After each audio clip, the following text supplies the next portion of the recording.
کہ دنیا پر امت مسلمہ پر اور مسلمانوں پر یہ بات ثابت ہوتی ہے کہ ظالم و جابر قاہر سے آپ چھٹکارا فقط جہاد ہی کی نتیجے میں حاصل کر سکتے ہیں. جس طرح قریش کے طاغوتوں سے، ابو جہل سے، امیہ سے اور دیگر بڑے بڑے کفاروں سے مسلمانوں نے فقط جہاد کے نتیجے میں اس سے چھٹکارا حاصل کی اور میدان جنگ میں ان کو ڈیر بنا دیا، ان کو قتل کر دیا. مسلمانوں نے مظلوم جس طرح حضرت بلال رضی اللہ تعالیٰ عنہ نے جابر امیہ بن حلب کو قتل کر دیا. تو مسلمان کمزور مسلمانوں نے جہاد کے میدان میں ان ظالم کفار سے بدلہ لے لیا اور بڑے بڑے جابر و قاہر اور متکبر لوگوں کو جہنم واصل بنا دیا.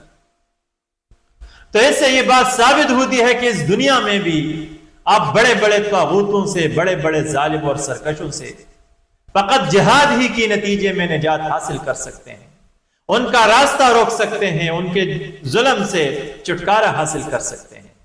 جس طرح مسلمانوں نے غزوہ بدر کے نتیجے میں بڑے بڑے کفار اور لشکر کفار یا قریش کے سرداروں سے چھٹکارا حاصل کی.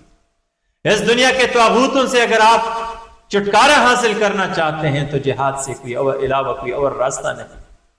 محض رونے دھونے، واویلا کرنے، ماتم مچانے، چیخ و پکار کرنے، دنیا کو بلانے، اس سے کچھ حاصل نہیں ہوتا. اس مظلومیت کی آنسو بہانے سے کچھ حاصل نہیں ہوتا.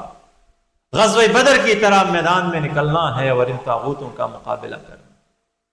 اور یہی وجہ ہے کہ غیر مسلموں کو، سامراجی طاقتوں کو، دشمنان اسلام کو مسلمانوں کی روزہ، زکوٰۃ، حج، نماز سے کوئی چیڑ نہیں. ان کو چیڑ ہے تو فقط مجاہد سے ہیں، فقط جہاد سے ہیں. اور یہی جہاد یا مجاہد ہی ان کی آنکھوں کا کٹکا ہے، کیل ہے، کانٹا ہے.